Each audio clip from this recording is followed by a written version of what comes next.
The village of Caen in County Mayo is where John Wayne and Maureen O'Hara once sauntered down the street while making one of the 20th century's classic movies, The Quiet Man.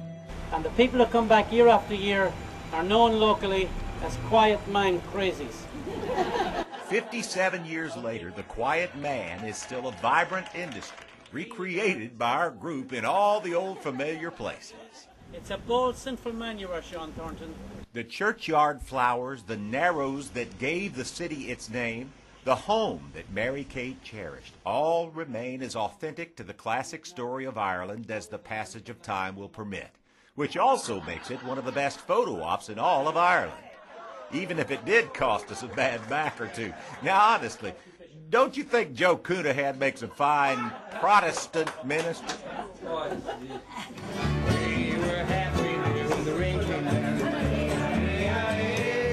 Fortunately, Father Cunahan spared us his wrath when the evening found some of us in An Pucan, a Galway pub where we had a chance encounter with Sharon Shannon, the best-selling traditional Irish artist ever released there. Her song, The Galway Girl, is a happy tribute to the city and its girls of black hair and blue eyes.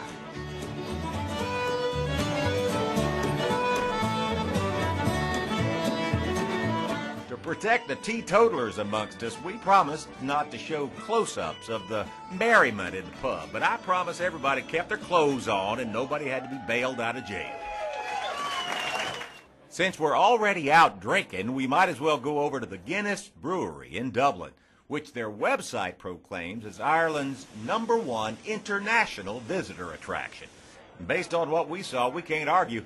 At the top of the brewery, there's a glassed-in tasting room called the Gravity Bar, where you can look out over Dublin and savor a creamy pint, or, if you're homesick, a Coca-Cola. Just up the road is the mystifying Giant's Causeway, a site widely regarded as one of the wonders of the world.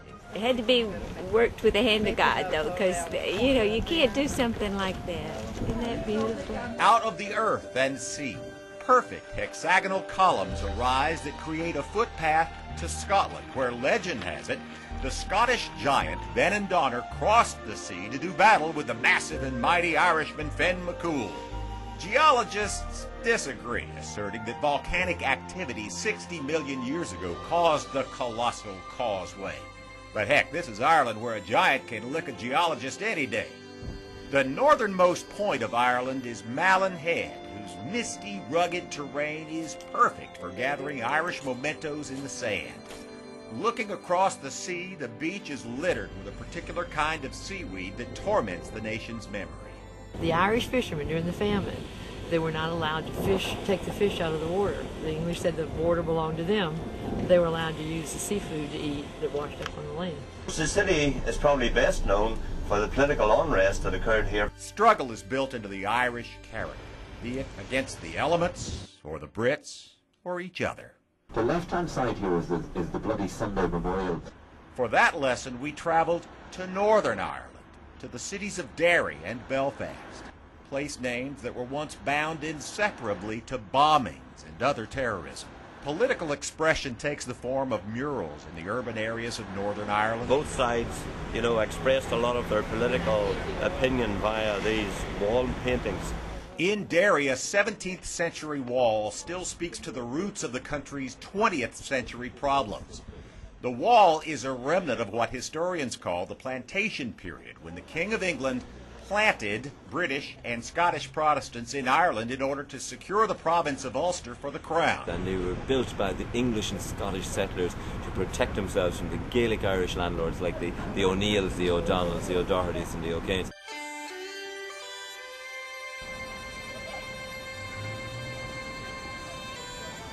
But with the dawning of the 21st century came a new outlook for Northern Ireland based on a shared destiny, whose hope is for peace and prosperity, good schools, and secure homes.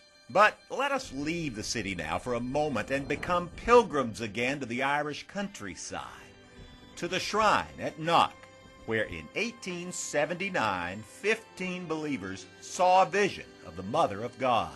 As every country really has a national shrine to Our Lady, this is the place for the Irish people. Standing at the foot of this cross, 30th September 1979, Pope John Paul II, speaking, as he said, as a pilgrim, addressed some 450,000 other pilgrims and said, I stand here at the goal of my journey to Ireland, the shrine of Our Lady of Knock. It is spread around the world because when something's true, you can't stop it. Such a truth was also written on the heart of Catherine Macaulay, who looked out into Dublin's 19th century Baggot Street and saw homeless girls whose best hope for life was poverty and prostitution. So Catherine brought them into the House of Mercy, and Catherine gave them living skills. Catherine Macaulay, entombed in the courtyard where her dream took flight, founded the Sisters of Mercy, a gathering of women of God who have touched every aspect of life an ocean away.